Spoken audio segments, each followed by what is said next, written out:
Hey everybody, welcome to DBS Films podcast. My name is Kellen, and with me as always is my brother Brendan, and together we make movies with DBS Films. Today we're going to hop into the first episode on The Girl in Cabin 13.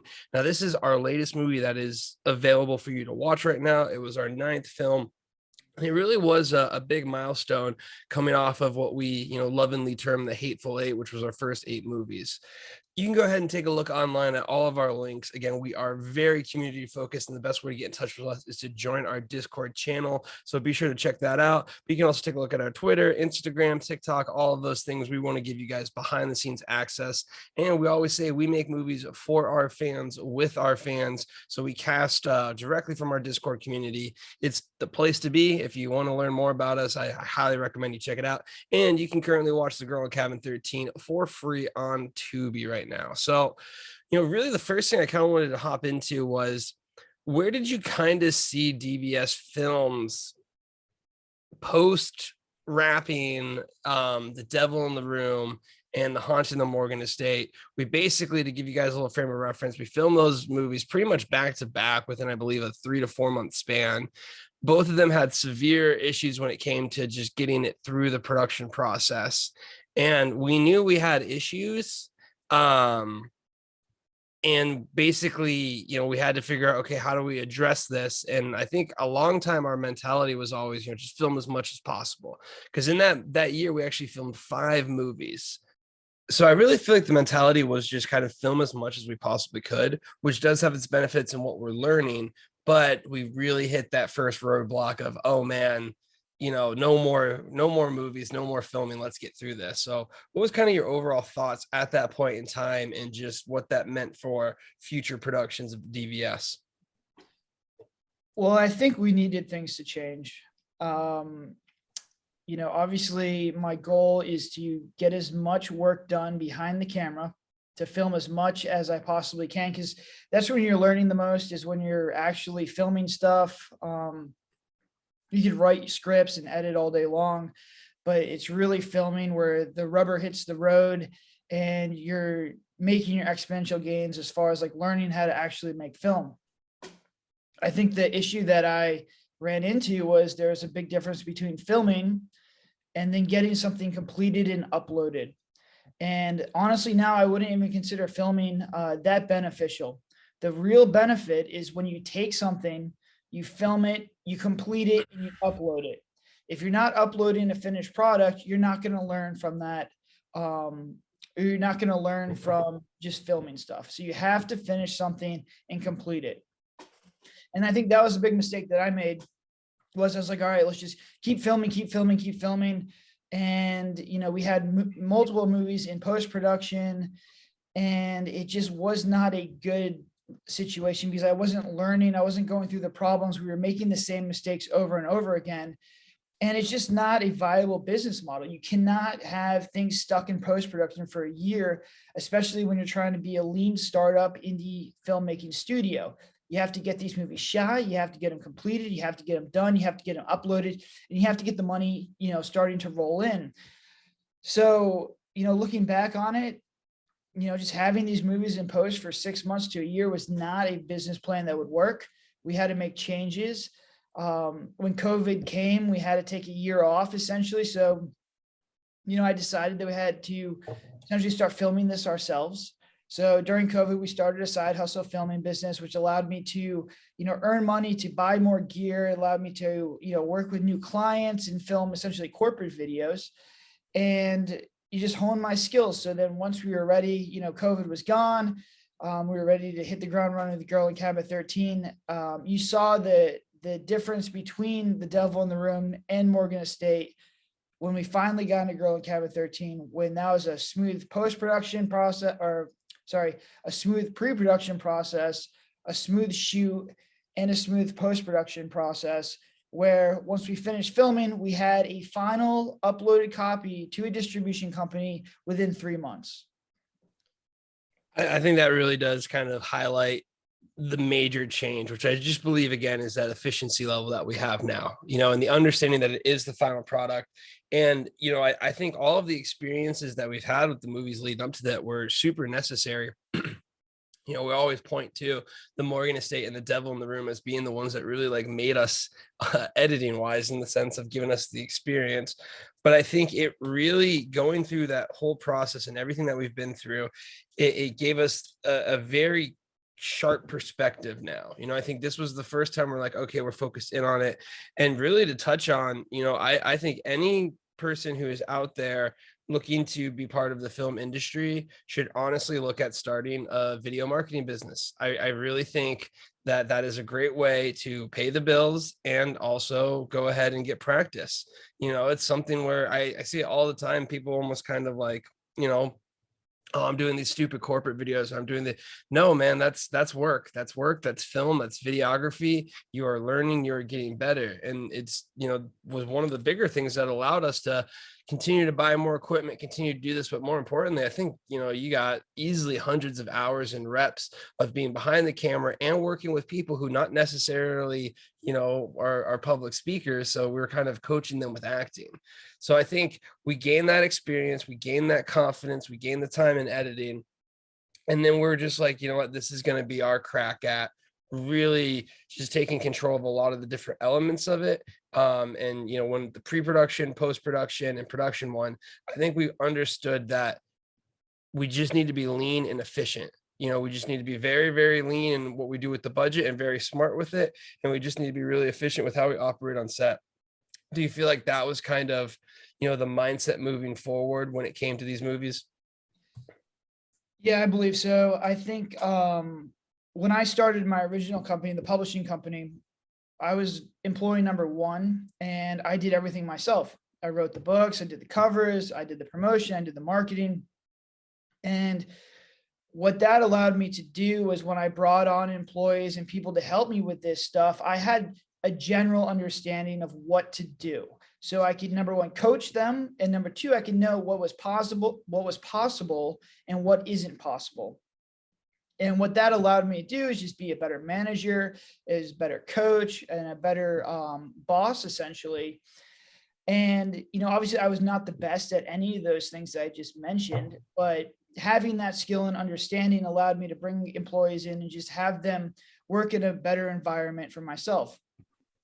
I made the mistake of, when I started the film company, where I was like, all right, we're going to accelerate our timelines by bringing in people who understand what they're doing, who are professionals in this, who went to school for, DPing, who went to school for production, being a production assistant, for, sound and all the other stuff that you needed, as far as to complete a production.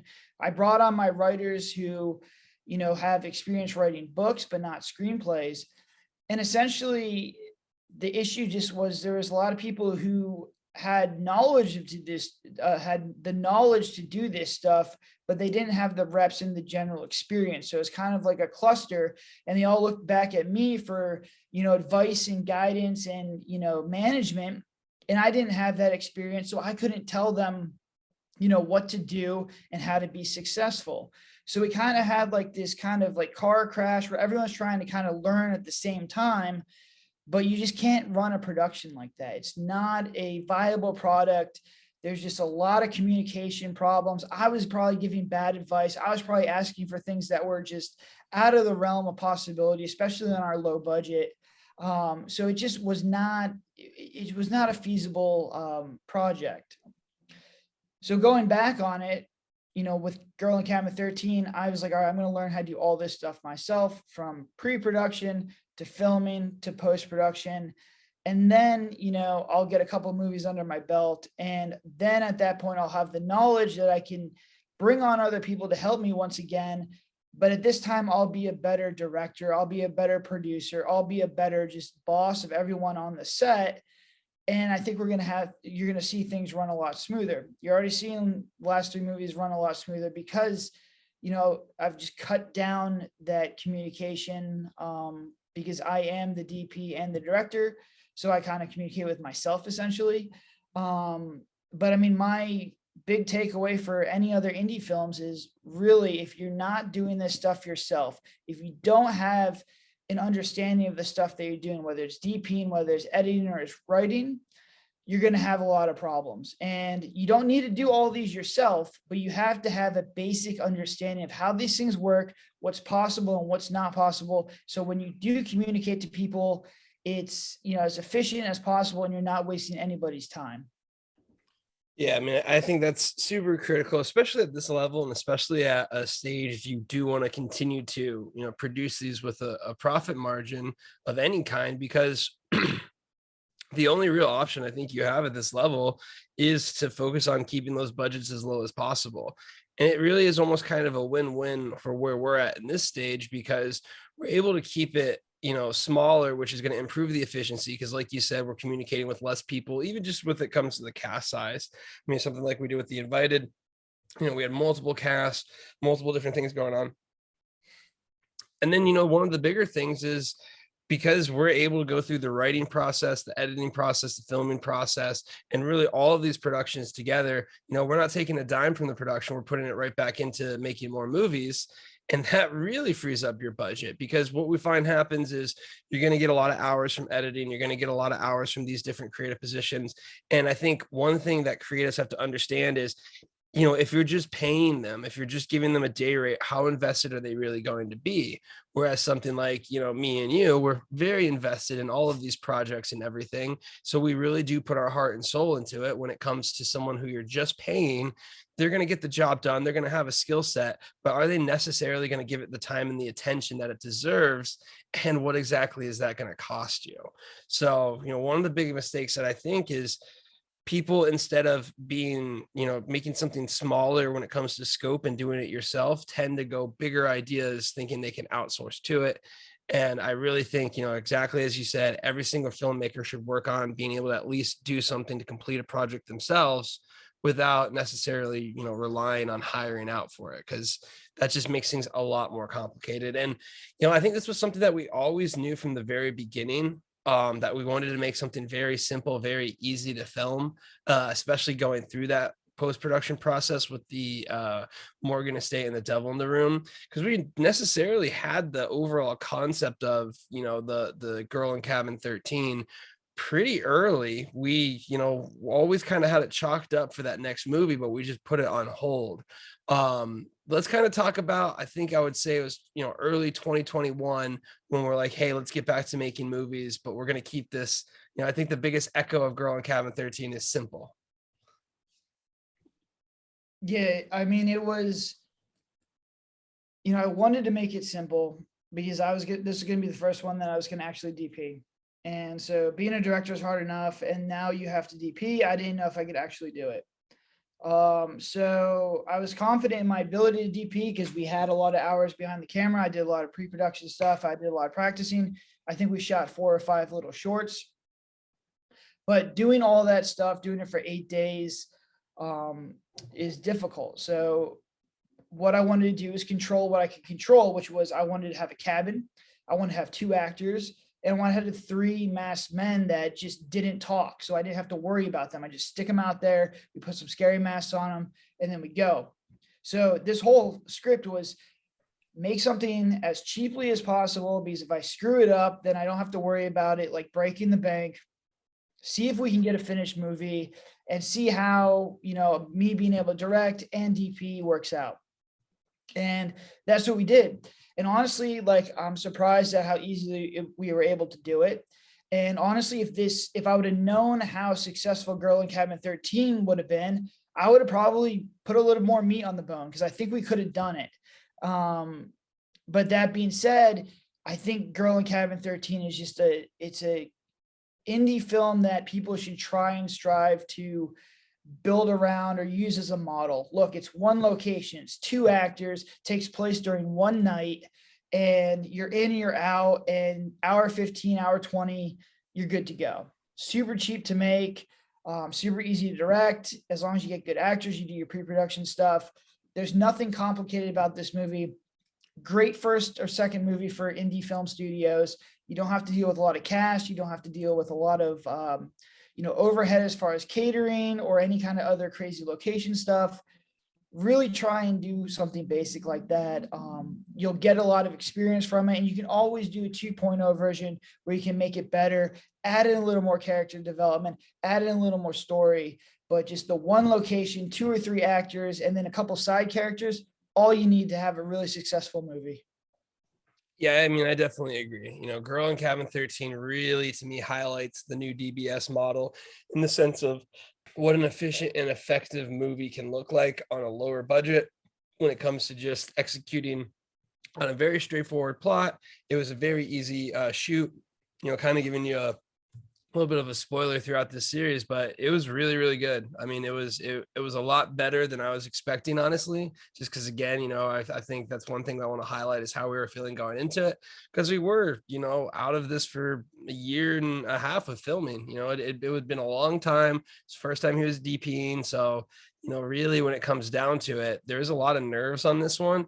It was almost kind of like, man, if this one screws up, it might really make us, rethink this process. But in turn, it was a very smooth execution. Right now it looks like it's doing really well, but we'll have to continue to see. And it really showed me, almost like us turning a corner, because a lot of things came out of Girl in Cabin 13. Our super fan community really kind of spawned out of that. So we'll highlight all of those things, but I think you said it again. It was something that we knew it was very simple that we could do and go forward.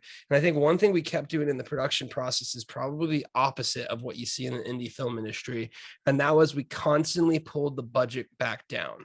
I feel like, early on, we had more of a grandiose idea of kind of, well, it could be like a social media influencer. There could be this angle. She could be doing this. He could be doing that. And I feel like multiple times we just said, nope, it's just an in and out. And I feel like that was something where, we understood it needed to be simple. So we kept kind of bringing it back to that level just to play it safe. And realistically, like with anything, any business venture, it's usually better to play it safe when it comes to, testing something, improving something out there. So do you want to kind of talk on, how you felt we almost toned it down a bit and why it's smart to do so in indie filmmaking versus ramping it up? Yeah, I mean, I think this is one of the reasons why you should write your own stuff if you're an indie filmmaker, because if you're a writer or the people that had writing the scripts before, they're going to always push to have the craziest stuff in there because they want to have their vision told. And their vision might be way beyond the budget that you can possibly do to, actually make this a feasible film. So I see a lot of indie filmmakers, start out who don't have a lot of experience writing scripts with these crazy ideas. I see it all the time on stuff that, miraculously gets uploaded. I'm like, I would never touch that plot or never touch that plot with a 10-foot pole because it's just so crazy. It's like a sci-fi crazy special effects thing, and they're trying to make an indie movie. You're going to lose 50, 100K right off the bat with that. You've really got to keep it simple. And I think that starts with the writing process. My writing process right now for the scripts, if it's a script that I want to write, I feel good that we have a good shot of actually shooting it. What I'll do is I'll write it how I see it in my head, which is if the budget wasn't a problem, how would I write it? I write it, and that's usually the first or second draft. And then the next draft, I'm like, all right, I start to put my producer hat on, and I'm like, listen, let's cut everything out that's not necessary. That's all the actors that are not absolutely necessary. It's all the locations. How do we condense? How do we consolidate? How do we shoot this for a budget that I can actually make a profit on, or at least get my money back? And a lot of people don't have that advice when they do their indie films. So it's just, once again, going through, being able to understand a script, write a script with all the facets of the filmmaking process in your head, which is filming, just a couple locations, easy shots, high ROI as far as like when you're filming stuff, that stuff is actually going to make it to the movie. And then I'm also have the editor hat on, and it's like, do I really need this stuff? Like, where are my cut points? Where do I need to do, move it? How do I pick up production value if I have to cut a lot of production out of the actual script, montages, drone stuff, or shots or locations that I can access for free. So you have to have that mindset all the way through. But once again, you're going to have a much better time if you keep everything bare bones. Right now, like I'm writing the newest script for our next movie, I'm already thinking like, does this character add value? Does this location add value? And if it doesn't, I'm not going to do it. I'm trying to keep it as bare bones and the budget as small as possible, because the easiest thing to do is keep your expenses low, as opposed to try and send this out and push it marketing wise, or try and understand that, all right, this is the deal, this is the MG you're going to get, because income is not guaranteed. Your production expenses and your final budget are guaranteed, and it's something you can control. Yeah, and I mean, really, to me, it goes back to not only when you increase the budget, it's putting more risk of capital that you're not going to be able to return a profit on, but it also typically makes it harder. It typically makes it a harder film set then. Oh, we need to use this, we need to use this thing. So now you're setting yourself up to actually deliver. And what I find in indie film is, people don't take $100,000 to make a $50,000 movie. They take $100,000 to make a $150,000 movie, and then you give them $150,000, and then they try and make a $200,000 movie. And really, unless you've actually made the movies before and understand how budgets can kind of just go completely out of control in different areas, you just don't understand that. And it's always better to be safer. And the risk, if you go safe, okay, it didn't hit in the final production. Risk if you go in higher when it comes to the value and the production cost, it never gets made. So I think that's something that we always want to keep in mind. And because of that, we kept it to a very simple and straightforward plot that we could execute on. So we kind of touched on this a little bit, but I just want to highlight it. This is something that is critical to us now. I always echo it, because we get a lot of people in the community who are like, hey, I'm a screenwriter. And I'm like, we do want to eventually have a writer's room. We eventually want to work with our writers. But right now, we'll know right away if that's within our budget, just right off of the bat. And I kind of want to highlight some things that, if you're in the indie filmmaking process, even if you're just an indie filmmaking writer, because no matter what, any good producer, any good filmmaker is going to read your script and put a price tag on it of how much to make. And it only helps you out if it's a lower price. So what are some of the tips when it comes to getting that, budget low? Some of the things, keeping it to limited staff, limited crew, a few locations that you cut to here and there, but you don't really spend too much time. What are some of the things that you would recommend just for structuring your story? Well, if you're going to structure your story to be sold, once again, I see a lot of indie films, or I have a lot of films that come across just my personal mailbox, and I look at them and I get 3 pages in, and I'm like, this is a $5 million film. And where we make everything under 50K, and we keep everything very, very low. So you have to figure out what your story is, what's your core theme, and what story you want to tell. And then you hold that dear. You hold that core story idea, and you just protect that. Then everything else around that idea is budget. Does it really help you to tell your core story, or does it not? And you should really be thinking about this constantly.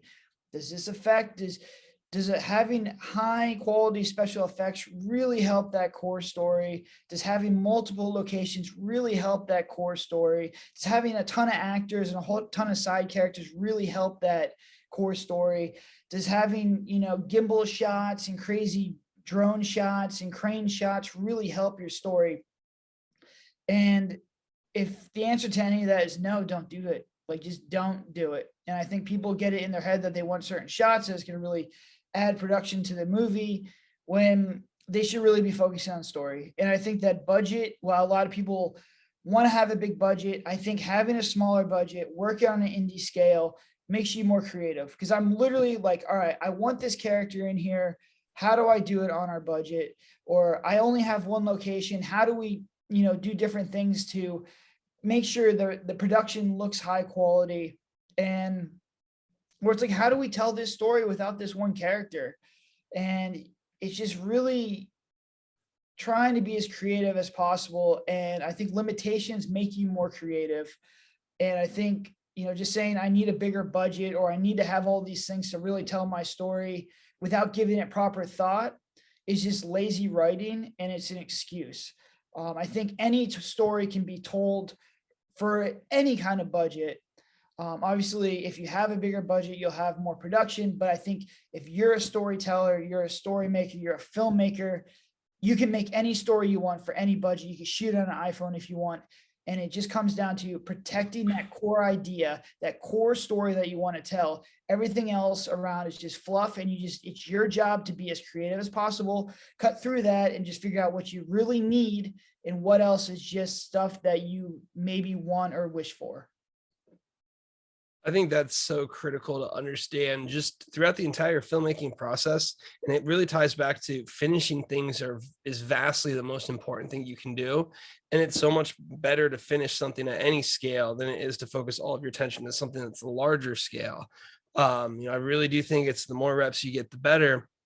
And everything that you're mentioning, I think the hard job of a writer is to write under those circumstances. If you have open creativity to do whatever you want, it often limits what you actually end up doing. If you're forced to think creatively when it comes to keeping the budget low, keeping the characters here, I think it only makes you better with that case.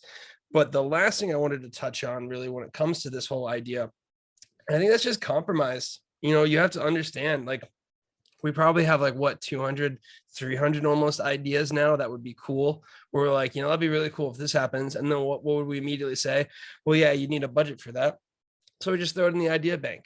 I mean, really, if it is something where you keep hitting your wall and you're like this, I can't do this for under 100, 200, 300K, or I can't do, that's perfectly fine, man. We have some that we don't want to do that just because we don't think we can do it justice. But what do? We take that idea, we store it away, and we focus on something that we actually can produce. And that's what we laser in and focus on. So you want to kind of talk about how you have to compromise with the idea if you can't get it under that control that you can film, and just say, move on to the next one. Yeah, I mean, I'm constantly writing scripts. We're looking at Into the Forest 2 right now, but I have 5 other scripts that I'd like to shoot that I think are filmable, that we can get in our budget. I think completing Shapeshifter and how technical and how broad that story was really gave me confidence for a lot of other scripts that I didn't think we were at the level yet. But now I think shooting that and completing it opened up the doors to a whole bunch of other scripts that we had on the back burner. So now I'm going back and looking back at these ideas. But I have scripts where I'm just like, I don't have the experience level to shoot these yet. And down the road, we will shoot them. But there's also scripts where I'm like, these are budgets that I just can't, I can't tell this story properly. Once again, going back to protecting your core idea, I just can't shoot it with the budget that we are at right now, with the level we're at right now. I can't tell this story properly. That's completely fine. Doesn't mean you don't need to go back and revisit the scripts and work on the scripts, because down the road, you might be able to get that budget eventually and you could go and shoot it. But I'm not sitting here, just continually working on the scripts and not filming anything. I'm like, all right, look, can't film this one. Let's find an idea or work on another script, or go in our script bank and find something that I can actually shoot right now. And I think a lot of writers and filmmakers are like, listen, I'm going to keep working on this script until I find a producer or I find some company that's willing to, fund this project. Where I think, yeah, that's fine. Keep it on the back burner, but be working on something that you could do right now. Try and get something uploaded right now. And I think that that's where your mindset needs to be. And that's what we do now. We have the scripts that I feel comfortable with the budget and our experience level. And this is the stuff that we shoot and we upload. But I still have, my eye in the sky with all these other scripts that are Blumhouse level, $1 million, $2 million, $3 million, that can tell a really cool idea, but they need that bigger budget. Then we have like the middle tier stuff where it's like, maybe I just don't have the experience level, the knowledge to direct these things, to tell that story properly. And that's something you got to be honest with yourself too. If you don't have the experience level, you can't be jumping levels, overnight here. It's a process. It's a grind. You have to take it one day at a time. You have to take it one film at a time. And you have to be honest with yourself if you're just not at that level yet. There's a lot of scripts, we're just not at that level. Completely agree. I mean, and I think the biggest thing is like, don't let your ideas like paralyze you. Don't be held to the ideas where it's like, no, this is the idea I have. I need to execute on this one. Understand that the more you produce, the better you're going to get. And it comes down to something where you can take these ideas that you have and try and really attempt them to get to production. And if not, just try and think of something else with it. You really do have to understand that the more you're getting stuck in pre-production and things that aren't going to continue to move on, the more it's really, hurting your view of the idea, almost, in the opinion that I feel like you almost might fall out of love with the idea, and you might almost start to not really enjoy it. And then you're going to be hypercritical of the whole idea through the entire process. Or you can look and say, hey, you know what, I'm comfortable with this, I'm confident with being able to film this under this budget range, and I think I can execute and upload it. And what we always look at doing is, with those smaller projects, testing out things that might work in larger projects.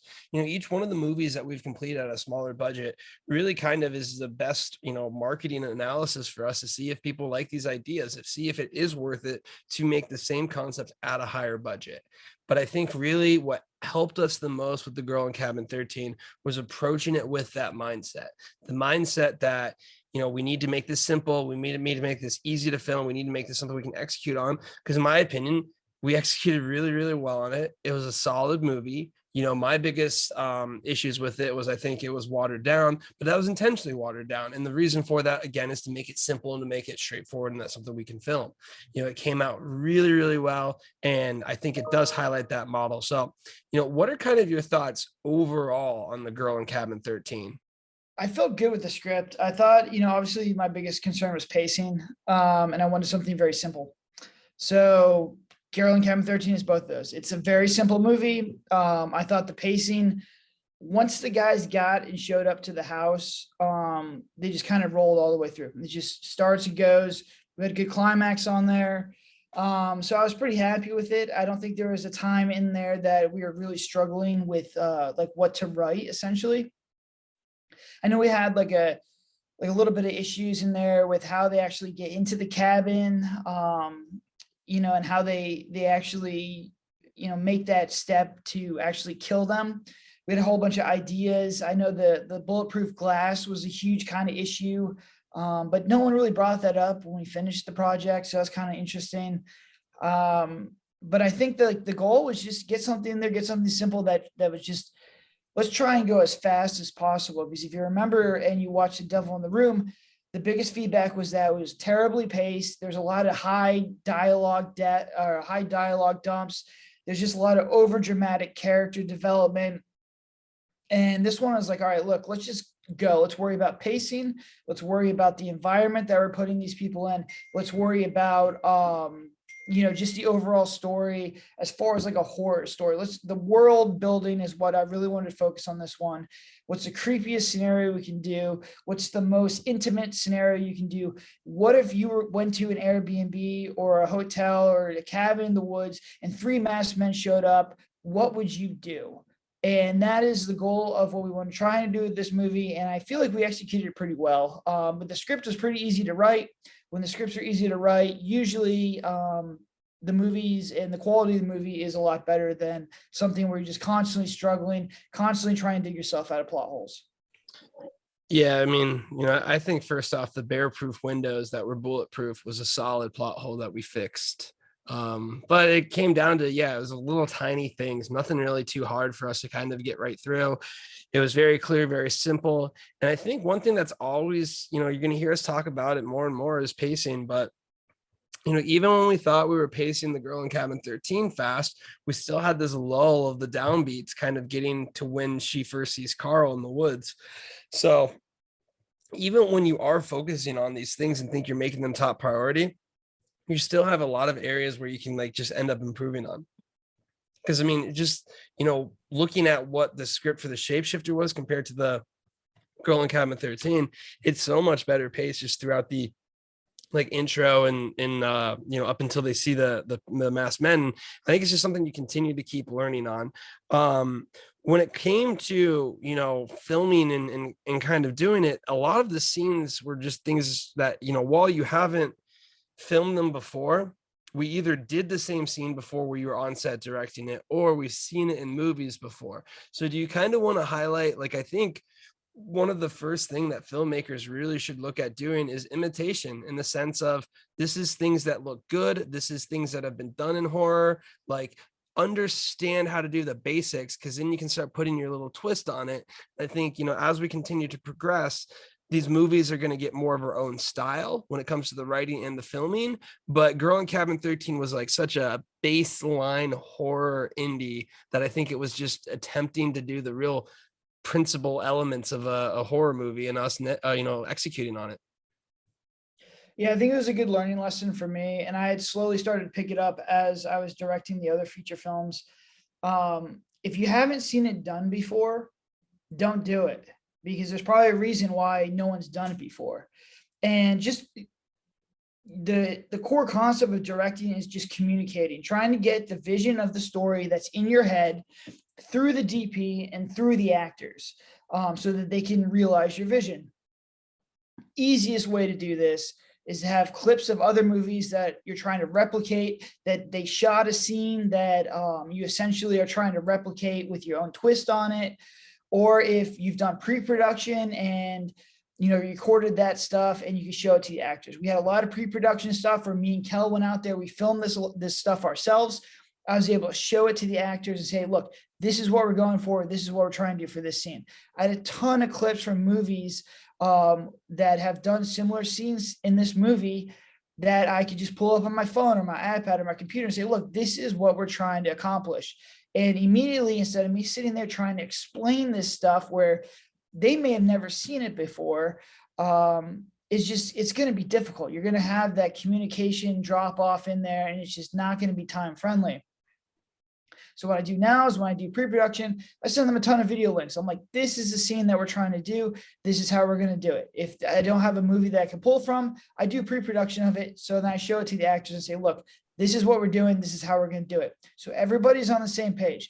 The quicker you can get that communication barrier broken down, everyone on the same page, the better your production is going to be, and just the smoother your shoot's going to be. I think the issue with the first 8 movies, we had multiple communication barriers. There was a lot of people, which is issues with communication. I had a lot of problems communicating, and that stuff all broke down. It took a lot of time, and my vision was not being executed on. Girl in Cabin 13 is the first movie where that movie plays out exactly what was in my head. Was it as good as what was in my head? No, but it plays out exactly how I essentially thought it was going to play out.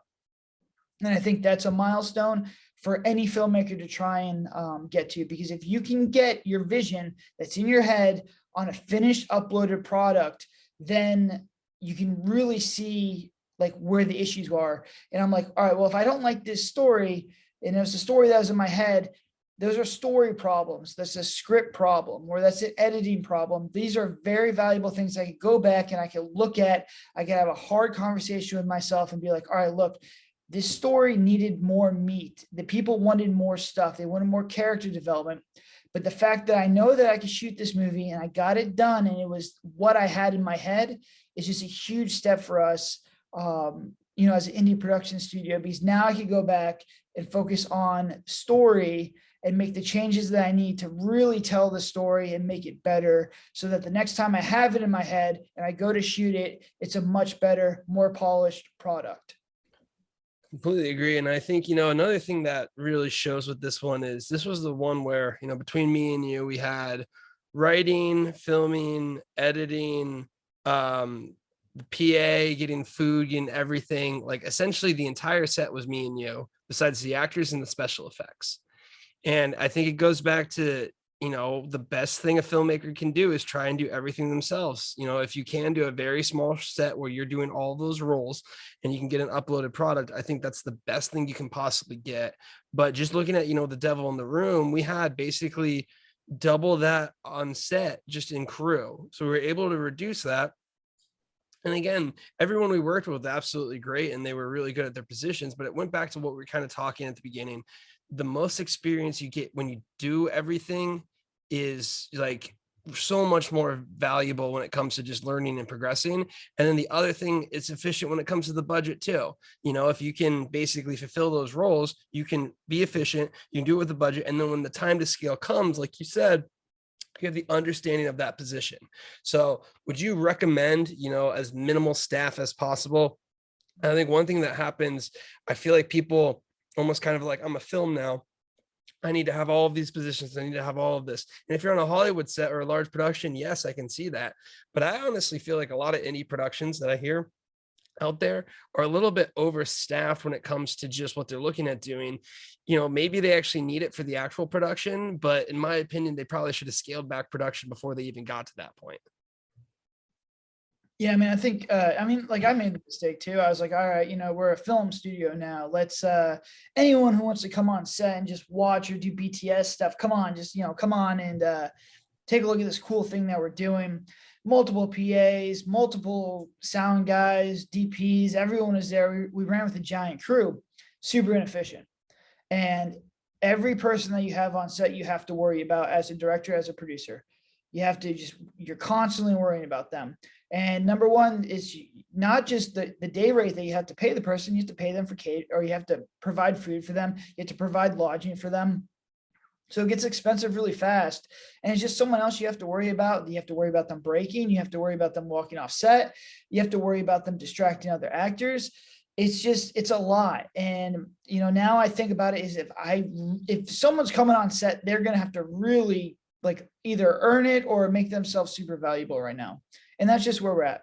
Will there be a day where we can have multiple people on set and do it properly, to have people help me out? Yes, but we're not there yet. And the easiest thing to, make a budget explode is to have multiple people that you don't really need. So this one, Girl in Cabin 13, I think we were actually understaffed. It was me and Kel and the actors. And I always remember Chloe was just surprised. It was just me doing all this stuff when I went out there. Because, we had 8 movies done before. And, we had a lot of, the pictures in our social media presence, just had big crew, professional, your professional set. Scaling back is, as long as you make it clear to the actors that you're running with a skeleton crew. And that's what I do now. Just look, this is a skeleton crew. And you're just gonna have to bear with us. But this one, we didn't even have a PA. And we actually picked up Dylan because he's one of the masked men in this one.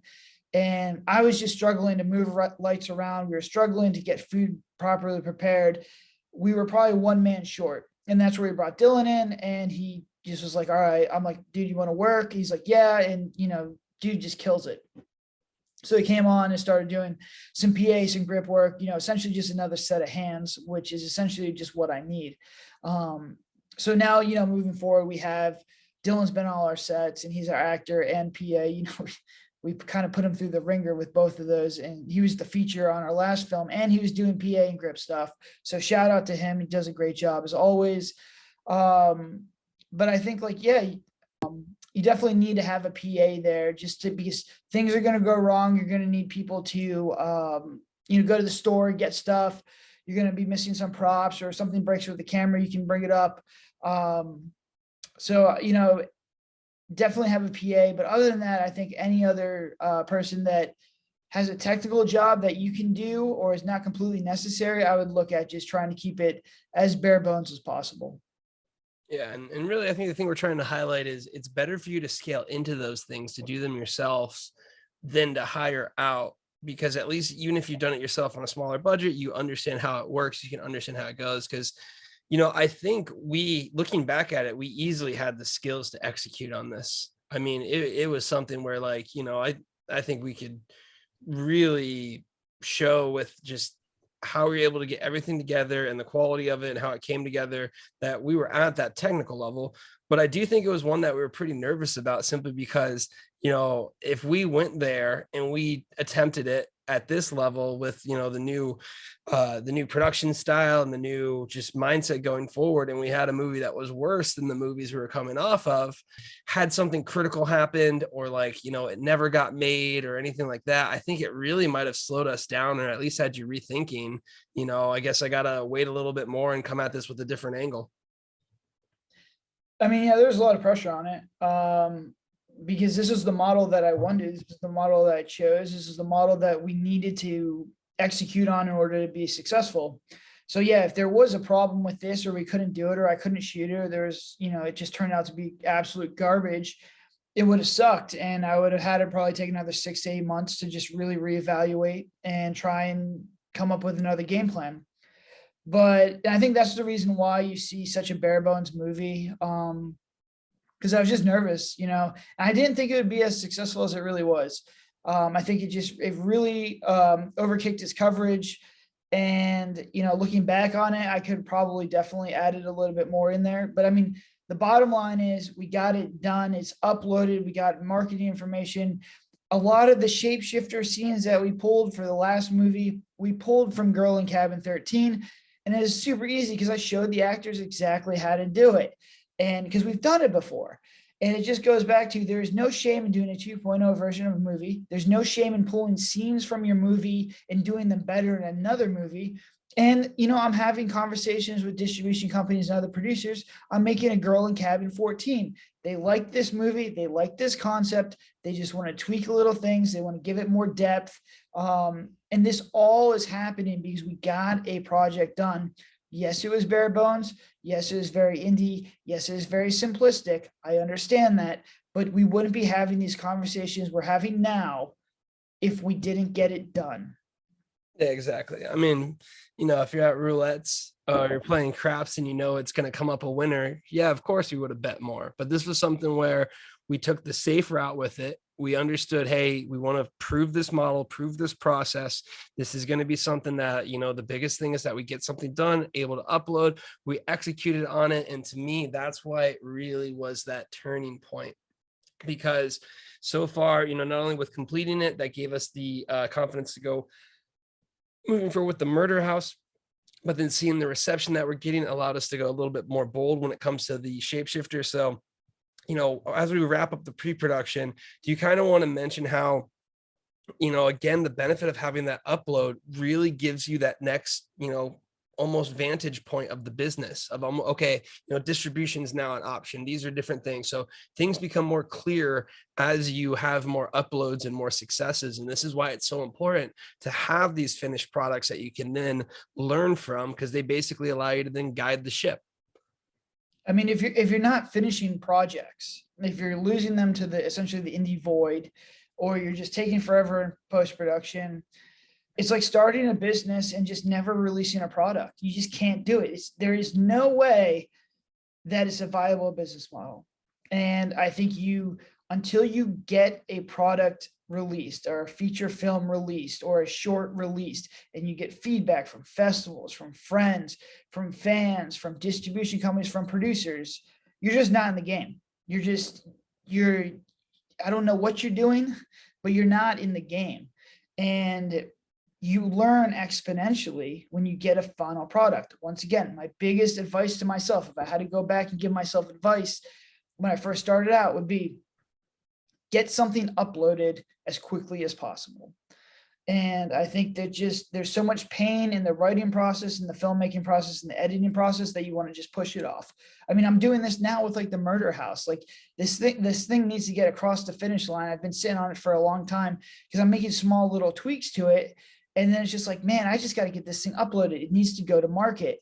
And, if this is my mindset and I'm still struggling with this, as a beginning filmmaker, like it's going to be a huge issue, and you just have to be able to give it time. You have to understand the mistakes that you made. You have to just finish it, learn from it, and move on to the next one. And that's really what I hope the biggest thing you guys take away from this, listening to it. It's so important to finish these things. And I think the reason why, Girl in Cabin 13 was such a success is we had that mentality going into it, that this was going to be something that we can easily film, easily get done, easily push to market. And, relatively, we had an understanding that, hey, we think this is going to work just based on, what we were seeing out there with what we were pulling from when it comes to just the idea and the slasher concept. So next episode, we're going to go ahead. We're going to hop into the production process of it. Again, nerves were really high for this one because it was the first time that my brother was going to be the DP and director. So that was always interesting because, hey, we might not even have a product that works. So that was something where the entire time on shoot, we were kind of learning those ropes, seeing how it worked, and we'll hop right into that on the next episode. Be sure to check us out online. We have that Discord community channel, which is the place to be. Become a super fan of ours. Gives a ton of free perks and even preferred casting in our movies. We always want to make movies for our fans with our fans, so be sure to check it out. Until then, have a good one.